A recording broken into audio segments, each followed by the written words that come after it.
하나님 말씀은 우리 오늘 이번 주는 잠언을 읽으셨죠? 잠언 1장 7절 본문이 좀 여러 군데 있습니다. 6장 6절부터 8절까지인데 11절까지 읽었으면 더 좋을 것 같은데 가능하면 11절까지 읽었으면 좋을 것 같아요. 그리고 31장 30절 이렇게 세 군데입니다. 먼저 주보를 참조하시면 되겠습니다. 1장 7절입니다. 함께 읽겠습니다. 시작. 여호와를 경외하는 것이 지식의 근본이거늘 미련한 자는 지혜와 훈계를 멸시하느니라. 자, 이제 6장 6절부터 11절까지입니다. 자, 여기서 교독할까요? 게으른 자여 개미에게 가서 그가 하는 것을 보고 지혜를 얻으라.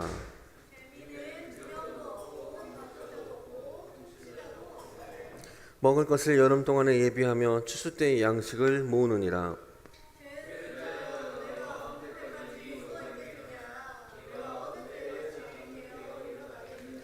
좀 더 자자, 좀 더 졸자, 손을 모으고 좀 더 누워 있자 하면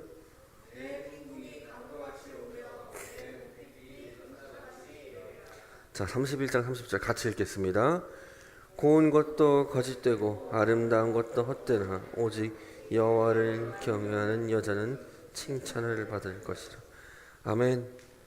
착하고 충성된 종아 이 한마디를 위하여 라는 말씀으로 좀 나누려고 합니다. 혹시 이렇게 라디오스타 MBC 라디오스타에 짤로 이렇게 나온 건데 이용주 개그맨 아세요? 개그맨 이용주? 개그맨 이용주 씨의 일화입니다. 한 일화예요. 할아버지가 목사님이시래요. 근데 할머니가 할아버지보다 말씀을 더 잘한다고 합니다. 자기는 아침잠이 너무 많은데 방에서 이렇게 아침잠을 자고 있을 때 할머니가 말 몇 마디로 잠을 깨운다고 합니다. 한 아침 6시에 걸레 한 장을 들고 와서 한번 따라해 볼게요. 게으른 자여, 게으른 자여, 개미에게 가서 그 부지런함을 배우라. 좀 더 자자, 좀 더 눕자 하면 네 빈곤이 도적같이 오리라. 게으른 자여, 게으른 자여, 개미에게 가서 그 부지런함을 배우라. 그러면 그 개그맨 이용주 씨가 그 말을 들으면서 깬다고 합니다. 그 영상을 보면서 한참 웃었습니다. 사람들이 그저 우스갯소리를 흘려듣는 말이지만 이 말은 솔직히 하나님 말씀입니다. 게으른 자여 개미에게 가서 그 부지런함을 배우라. 코미디의 한 토막이지만 본래 이것은 우리 인생을 담고 있는 지혜의 선언입니다. 자, 한번 6장 6절 한번 다시 읽어볼까요? 6장 6절입니다. 함께 읽겠습니다. 시작. 게으른 자여 개미에게 가서 그가 하는 것을 보고 지혜를 얻으라. 아멘. 성경은 인생의 지혜를 배우라면서 위대한 철학자도 아니고 존경받는 어떤 선생님도 아니고 하필이면 발밑에 기어다니는 개미에게서 가서 배우라고 합니다. 개미에게서 무엇을 배우고 어떤 지혜를 얻을 수 있다는 것일까? 그런데 성경은 바로 그 작은 개미 안에 우리가 평생 붙들고 씨름해야 할 인생의 비밀이 들어있다고 말합니다. 본격적으로 설교를 시작하기 전에 질문 하나를 마음에 품고 갔으면 좋겠습니다. 개미는 시키는 자가 없는데 왜 때를 따라 준비할까? 그렇죠? 감독자가 없는데 왜 때를 따라 준비할까? 그리고 우리가 그 답을 찾았을 때 또 하나의 질문이 우리 앞에 마주 섭니다. 그렇다면 나는 정말 부지런한가? 아니, 나는 정말 부지런하기는 한가? 잠언의 시작은 이렇게 시작합니다. 앞에 1장 1절부터 6절까지는 누가 썼다 이런 내용이고 1장 7절이 실제 시작문입니다. 우리가 읽었죠? 함께 읽어볼까요? 다시 시작.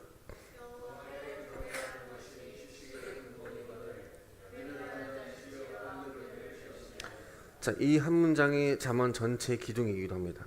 실은 이 첫 문장 오늘도 수미상관 구조로 갖고 왔습니다. 31장 마지막 절 이 두 문장이 잠언의 전체의 내용의 중심 부분입니다. 뭐라고 말하냐면 잠언 안에 수백 개의 말씀, 지혜의 말씀이 있지만 가장 중요한 건 뭐예요? 여호와를 경외하는 게 지식의 근본이라고 말합니다. 여러분 근본이 뭘까요? 여기 본문에 나오는 근본은 이런 얘기입니다. 히브리어로는 레시트라는 건데 히브리어를 자주 안 쓸게요. 이게 히브리어로는 이 얘기인데 이 뜻이 두 가지 뜻이 있습니다. 하나는 창세기 1장 1절에 태초에 하나님이 천지를 창조하시니라 할 때 그 태초, 시작이라는 뜻이 있고요. 또 하나의 뜻이 있습니다. 으뜸가다, 정수, 가장 높은 위치라는 뜻도 있습니다. 그러니까 여호와를 경외하는 것이 지혜의 근본이라고 말하는 건 뭐냐면 경외가 하나님을 경외하는 것이 지혜의 출발이면서 동시에 지혜의 가장 높은 봉우리에 있다라는 겁니다. 경외 없이는 지혜가 시작조차 되지 않고 경외야말로 지혜의 정상이다라는 거예요. 자, 그런데 오늘 저는 이 지혜라는 말과 훈계라는 말을 좀 더 깊이 풀어드리고 싶습니다. 이 잠언이 말하는 지혜가 무엇이고 훈계가 무엇일까? 우리는 보통 지혜라고 하면 머리가 좋은 것, 아는 것이라고 생각합니다. IQ가 높은 것 이렇게. 근데 잠언이 말하는 지혜는 그것이 아닙니다. 잠언이 말하는 지혜는 이런 얘기입니다. 삶의 기술입니다. 인생을 운영하는 능력을 지혜라고 말합니다. 뭐라고요? 살아가는 기술이에요. 이 지혜라는 말을, 이 단어를 주로 어디서 구약에서 썼냐면 출애굽기에 주로 많이 썼습니다. 성막을 짓는 장인들, 금을 세공하는 자, 천을 짜고 보석을 다듬는 자, 그 기술자들에게 뭐하라면 지혜자라고 합니다. 지혜로운 자라고 말합니다. 그러니까 그 지혜란 머릿속에 지식이 많은 게 아니라 손끝과 발끝으로 살아내는 삶의 기술을 말하는 겁니다. 하나님과의 바른 관계를 살아가는 기술, 그 기술, 이웃과 바른 관계를 살아가는 기술, 자녀와 바른 관계를 맺어가는 기술, 세상과 바른 관계를 바르게 살아가는 그 기술, 이게 바로 뭐다고요? 지혜라는 겁니다. 여기서 중요한 것이 있습니다. 기술은 가만히 있어서 얻어지지 않습니다. 배워야 하고 익혀야 합니다. 뭐라고요? 배워야 하고 익혀야 합니다. 재봉사를 한번 생각해 보십시오. 숙련된 재봉사의 한 땀 한 땀은 정확하고 아름답습니다. 그런데 그 솜씨가 하루아침에 생겼을까요? 아니죠. 수없이 바늘에 찔리기도 하고 삐뚤어진 바느질을 다시 뜯어내고 다시 하기도 하고 수천 번 수만 번 반복한 끝에 비로소 눈을 감고도 할 수 있는 그 기술, 그렇죠? 그게 몸에 배인 거죠. 손이 기억할 때까지 익힌 것, 이것을 지혜라고 말합니다. 지혜가 저절로 이루어지지 않습니다. 배우고요, 익히고요, 몸에 배게 해야 합니다. 그래서 잠언은 게으른 자를 그토록 책망하는 겁니다. 자, 이제 서론에서 던진 질문으로 다시 한번 돌아가서 개미는 시키지도 않는데 왜 때를 따라 준비할까? 감독자도 없는데 개미는 왜 준비할까? 본문이 직접 이렇게 말합니다. 한번 6장 7절부터 8절 함께 읽어봅시다. 시작. 개미는 두령도 없고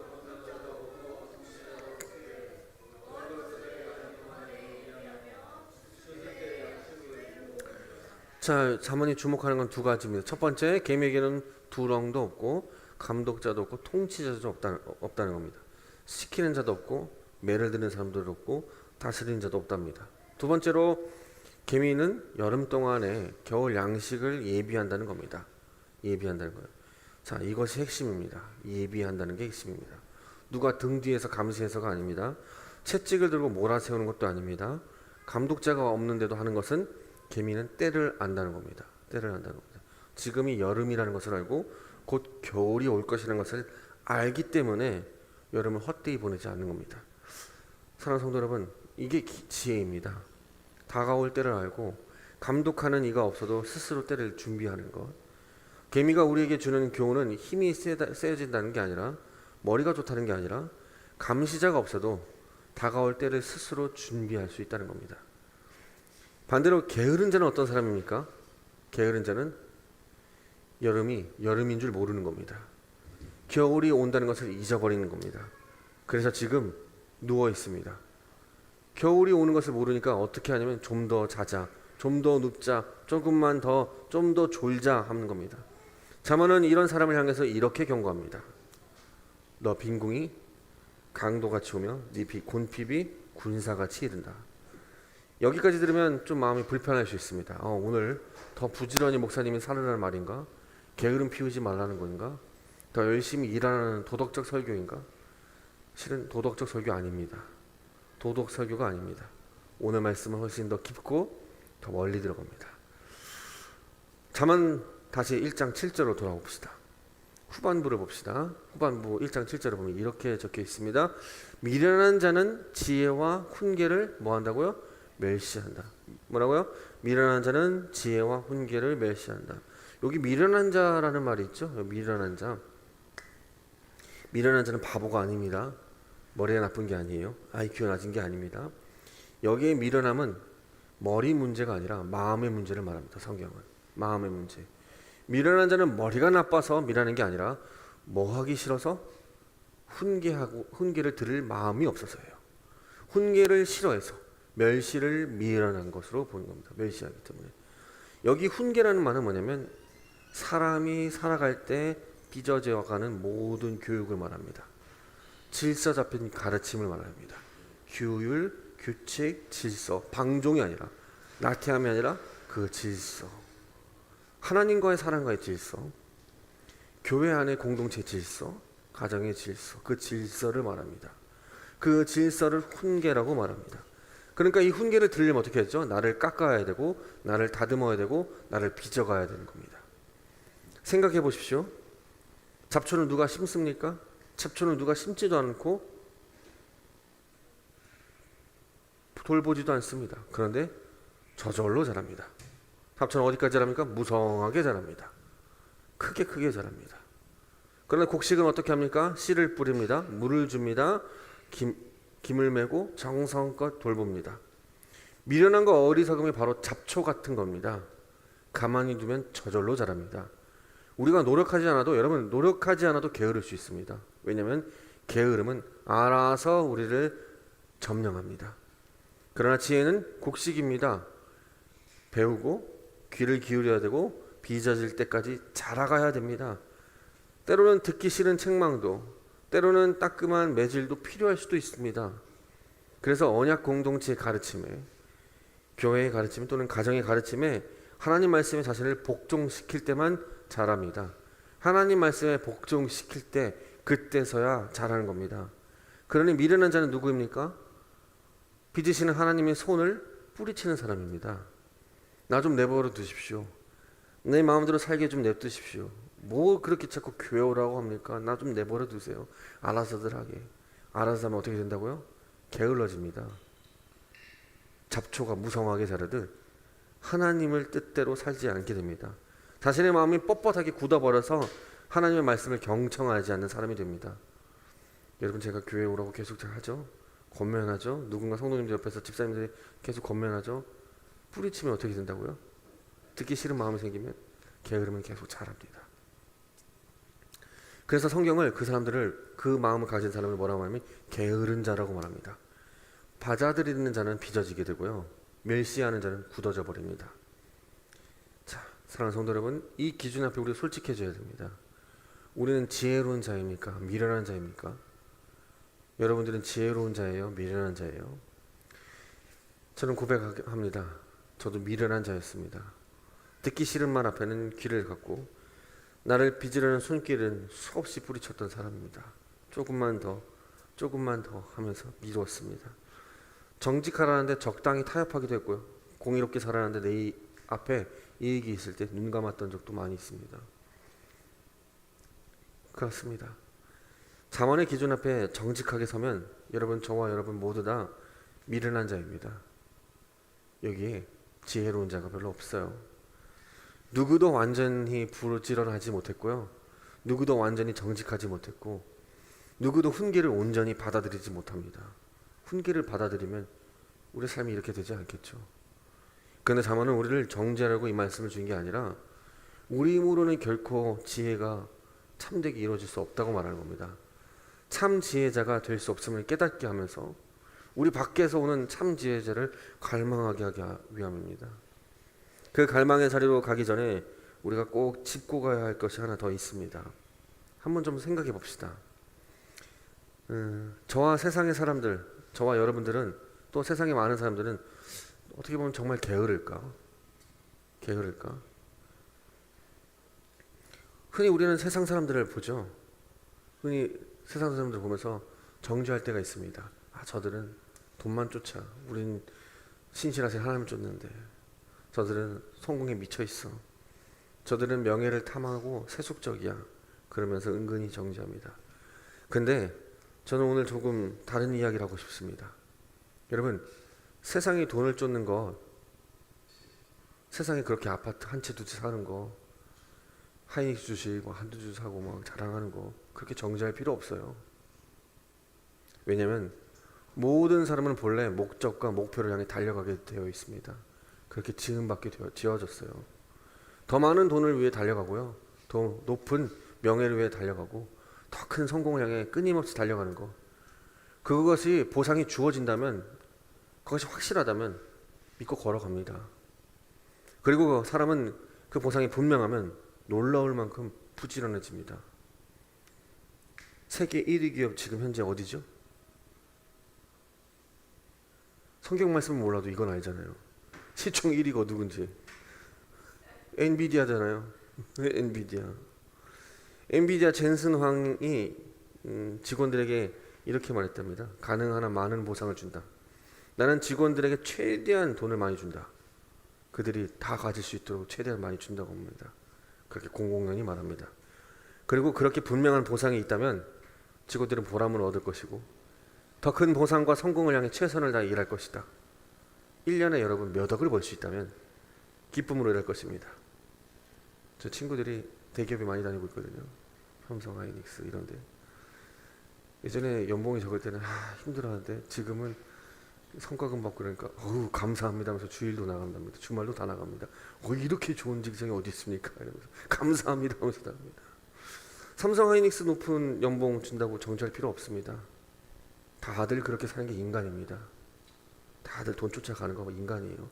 보상이 보이면 달려가요. 목표가 분명하면 부지런해집니다. 이것이 인간 안에 생긴 본성입니다. 개미가 다가올 겨울을 알기에 여름에 준비하는 것과 똑같은 겁니다. 그러니 보십시오. 문제는 인간이 무언가를 향해 달린다는 것이 달리냐는 것입니다. 인간은 원래 그렇게 지음받았다니까요. 문제는 무엇을 향해 달리느냐. 오늘 찬송했죠? 어떠한 표대를 보고 달리느냐. 세상은 무엇을 향해 달립니까? 돈과 명예와 성공, 그런데 그것들의 정체가 무엇이에요? 그것을 위해 달려가는데 오늘 잠언 31장 30절에 이렇게 말하죠. 함께 읽어볼까요? 고운 것도 거짓되고 아름다운 것도 헛되나 오직 여호와를 경외하는 여자는 칭찬을 받는데요. 여자에게 가장 하고 싶은 게 뭐예요? 꿈 있는 거잖아요. 내 피부, 이 피부 60대까지는 가면 좋을 텐데 내 외모 똑같네요. 그렇죠? 여자들이요 고운 것도 거짓되고 아름다운 것도 헛되대요. 근데 여호와를 경외하는 게 칭찬받는 거래요.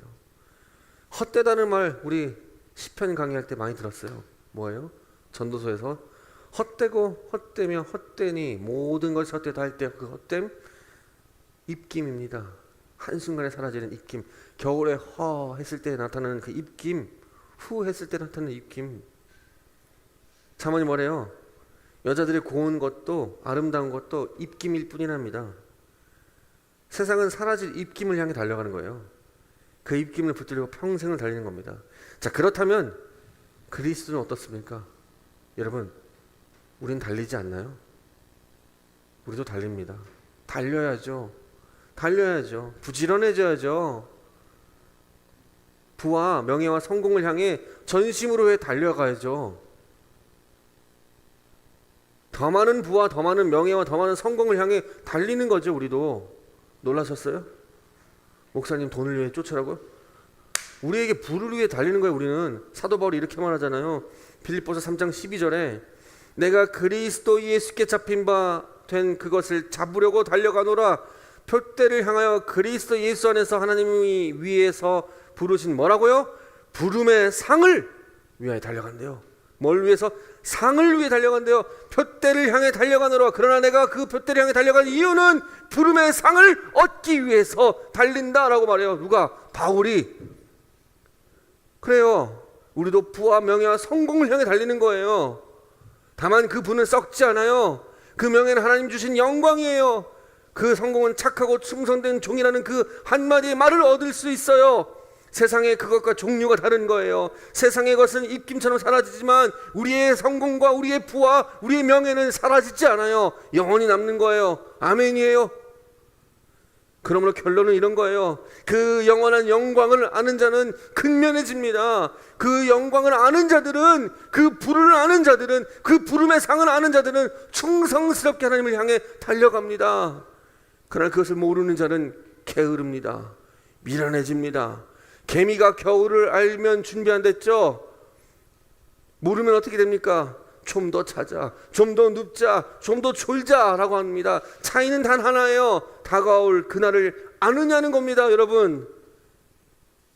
자, 그러면 우리가 앞서 품어두었던 질문 다시 돌아가 봅시다.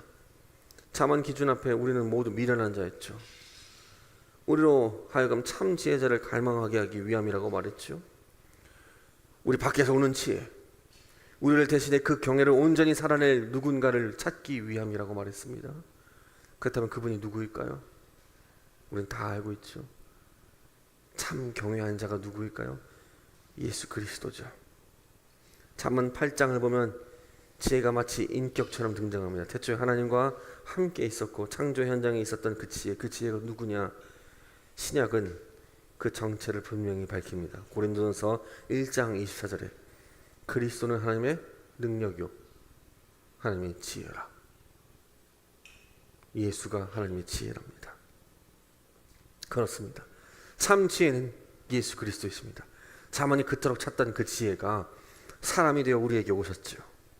그리고 1장 7절이 요구하는 그 경외를 인류 역사에 단 한 분만 온전히 사셨습니다. 그분이 예수 그리스도이십니다.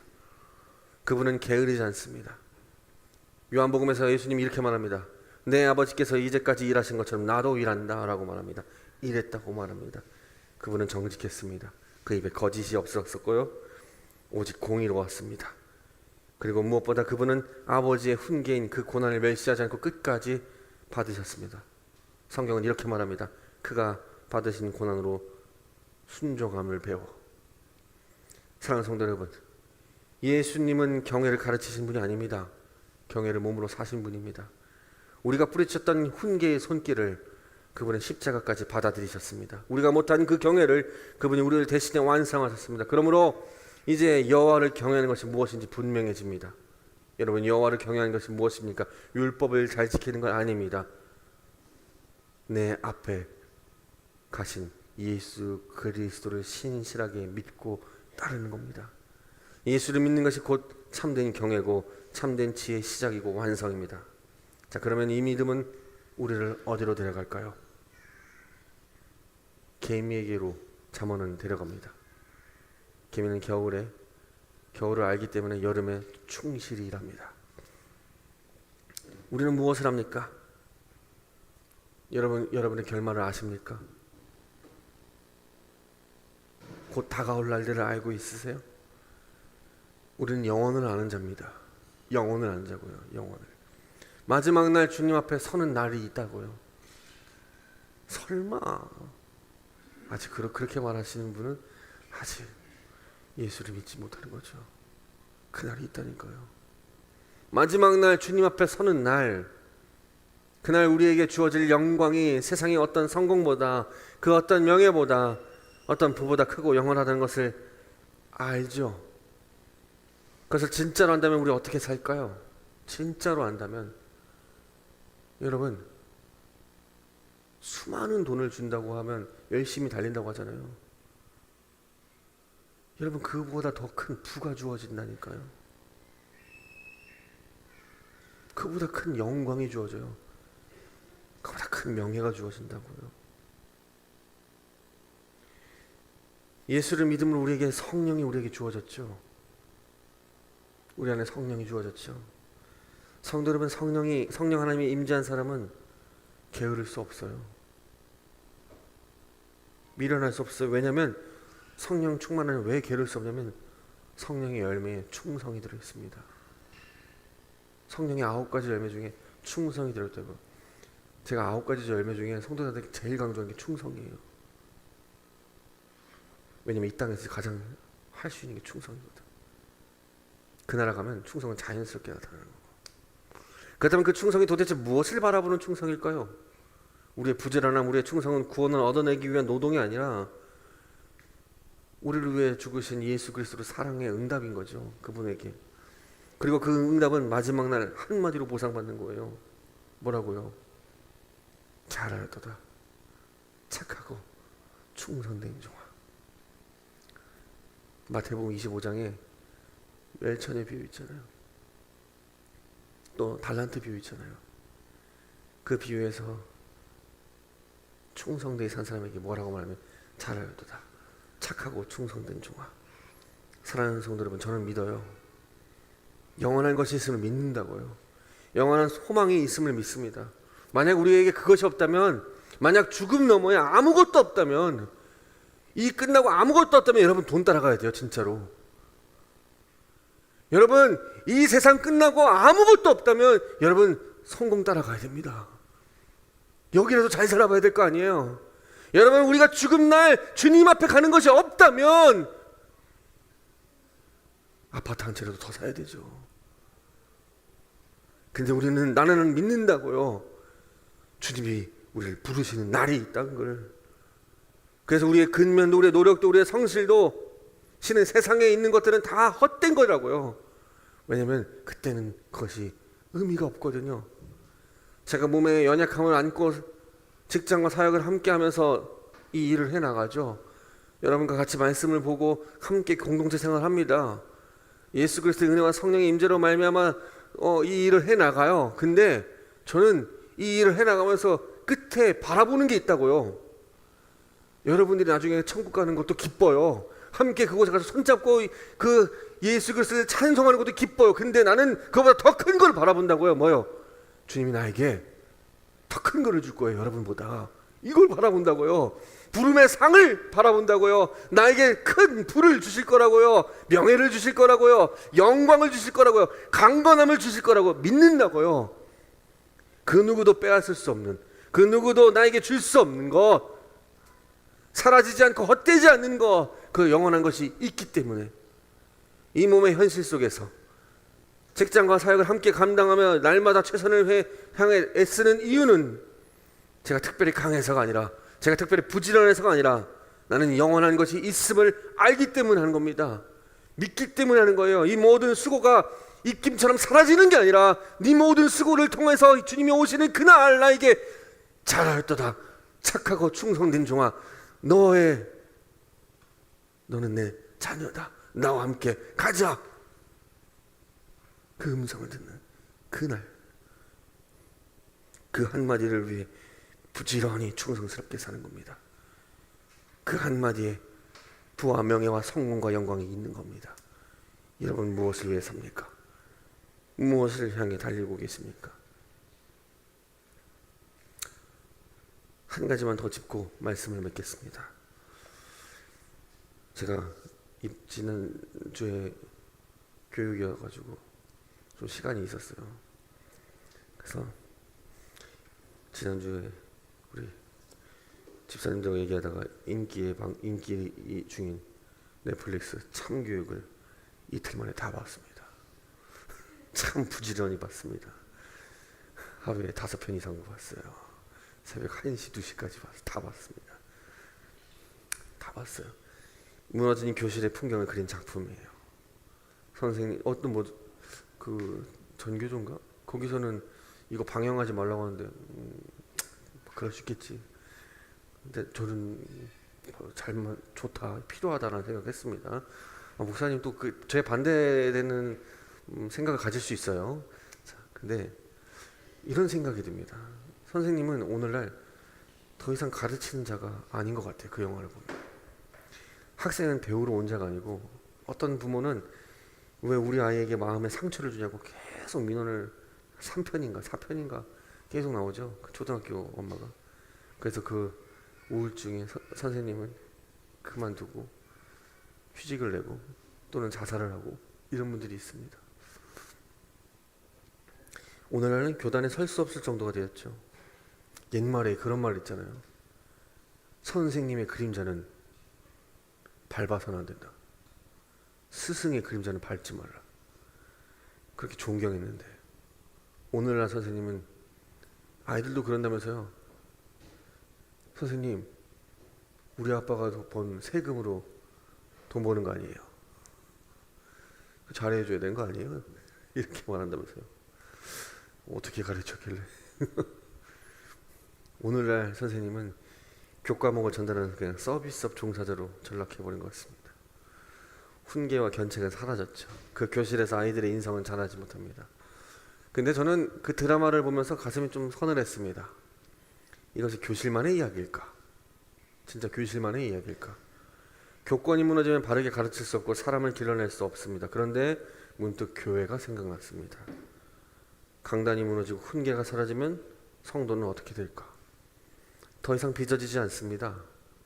목사들이 성도들을 바르게 양육하고 때로는 견책하고 주님을 바라보게 해야 되지만 견책하면 성도들 마음에 상처를 입을까봐 바르게 권면하지 못할 때가 많이 있습니다. 그래서 설교단 강단에 맨날 은혜 설교만 합니다. 사랑 설교만 합니다. 주님의 사랑, 주님의 은혜, 이 설교만 합니다. 공의 설교는 많이 없어졌습니다. 어떤 신학교 교수님이 이렇게 말합니다. 사랑 설교가 4번이면 공의 설교도 4번 해야 된다. 주님의 은혜 설교가 4번이면 5번 정도면 반하면 5번 정도는 심판 얘기를 해야 된다. 또 그때 그렇게 가다가 죽는다라는 얘기를 해야 된다. 근데 오늘날 그렇게 안 하죠. 한 열의 열은 사랑 얘기만 하고 은혜 얘기만 합니다. 그리고 성도들은 이런 생각을 하죠. 나는 종교를 가졌다라는 사실에만 안주하게 되죠. 오해하지 마십시오. 제가 그러니까 이 드라마도 있었으니까 교회를 생각하니까 목사만 잘 들어라 이야기 아닙니다. 저 역시 강단 위에서 누구보다 먼저 빚어져야 될 미련한 자입니다. 또한 드라마처럼 힘으로 누군가를 제압하자는 것도 아닙니다. 우리를 빚으시는 그것은 채찍이 아니라 그리스도 사랑인 것도 잘 압니다. 그러나 그 말씀 앞에 그 훈계의 자리에 우리가 순종해 나가는 것도 필요합니다. 그것이 우리 가운데 살아 있어야 됩니다. 교회가 단지 소비하는 곳이 되어버릴 때 내가 여기 아니면 갈 곳 없어 라는 마음을 가질 때 그렇게 가르침을 가볍게 흘려보낼 때 우리는 잠언이 말하는 바로 미련한 자가 됩니다. 게으른 자가 됩니다. 받아들이는 자는 빚어지고 멸시하는 자는 굳어집니다. 실은 잠언은 원래 가정 지침서입니다. 교회 공동체 또는 가정에서 지침서처럼 가르치는 겁니다. 잠언을. 그래서 이렇게 히브리 왕 솔로몬이 써서 이거를 다 가정에 배포해서 가정이 가르치는 겁니다. 잠언이 그런 책입니다. 그래서 1장 8절에 이렇게 말하죠. 내 아들아 내 아비의 훈계를 바로 듣고 네 어미의 법을 떠나지 말라라고 시작합니다. 여호와를 경외하라고 말하면서 내 아들아고 말합니다. 1장 7절 다음에 나오는 말씀입니다. 내 자식들아 이든아 지온아 엄마 아빠의 얘기를 듣고 그 법을 들어 라는 얘기입니다. 이 얘기입니다. 잠언은 책상 위의 철학책이 아니라 부모가 자녀에게 삶을 물려주기 위한 가정 지침서입니다. 생각해 보십시오. 부모가 자녀에게 가르쳐야 할 가장 근본이 뭘까요? 좋은 대학, 좋은 직장, 더 많은 돈? 물론 좋은 대학, 좋은 직장 좋죠. 나쁜 직장 가라는 게 아니죠. 더 많은 돈 벌면 좋습니다. 그런데 잠언은 그게 아니라 우리가 가르쳐야 될 게 뭐라고요? 여호와를 경외하는 것이 지혜의 근본이라고 합니다. 여러분 우리에게 자녀들 많이 주어졌습니다. 하나님의 아름다운 자녀들, 이쁜 자녀들을 주셨어요. 그들에게 가르쳐야 될 게 뭐라고요? 여호와를 경외하는 것을 충성스럽게 가르쳐야 됩니다. 제가 어떤 그 개그우먼 이성미 집사님이 이런 말을 했죠. 여러분 과외 공부 많이 가르치잖아요. 뭐 20, 30 다 그렇게 할 거잖아요. 이제 커지면 수학 선생님도 들 거고 국어 선생님 들 거고 영어 선생님 들 거고 우리 이들도 영어학원 다니는데 성경 과외는 안 시키잖아요. 가장 가르쳐야 될 게 뭐예요? 여호와를 경외하는 면이에요. 좀 더 크면 하자, 나중에 하자가 아니라 지금이요. 개미가 겨울을 알기에 여름을 준비하듯 우리의 자녀들에게 가르쳐야 될 게 그것입니다. 충성스럽게 부지런히 자녀를 말씀으로 양육하고 훈계해야 됩니다. 서로를 말씀으로 빚어가며 충성을 다하는 교회가 됩시다. 그것이 착하고 충성된 종이라는 사람으로 그치게 될 거고 칭찬을 받게 될 거고 다음 세대로 이어지는 길이 될 겁니다. 사랑하는 성도 여러분, 이제 진짜 말씀을 맺겠습니다. 개미는 겨울을 알기 때문에 여름의 때를 헛되이 흘려보내지 않습니다. 그리고 우리는 잠언의 마지막 구절도 함께 보았습니다. 고운 것도 아름다운 것도 입김처럼 사라진다고. 세상의 돈도 명예도 성공도 그날이 오면 다 흩어지고 입김처럼 될 거라고. 그러나 오직 하나 여호와를 경외하는 자만 끝까지 칭찬을 받고 부와 명예와 성공을 누릴 것이라고. 우리 인생도 언젠간 저물입니다. 지금 가장 빛나는 것들, 젊음도 건강도 우리가 쌓아올린 그 모든 것도 언젠간 입김처럼 후 하면 없어질 것들입니다. 모든 것이 사라지는 그날, 여러분에게 끝까지 남을 단 하나는 뭘까요? 사람의 끝은 둘 중에 하나입니다. 둘 중에 하나예요. 주님 앞에 둘 중에 하나밖에 없어요. 중간이 없어요. 지혜와 훈계를 받아들여 부지런히 빚어지는 자가 있는가 하면 반대로 지혜와 훈계를 멸시하여 미련한 자, 게으른 자가 있습니다. 그리고 마지막 날 주님 앞에 서는 날 둘 중 하나의 음성을 듣습니다. 이 둘의 결과는 섬뜩하고 분명하게 갈립니다. 한 사람은 착하고 충성된 종아. 근데 또 한 사람은 너는 천국에 못 가 이렇게 말하지 않습니다. 악하고 게으른 종아. 다시 말하면 악하고 미련한 종아.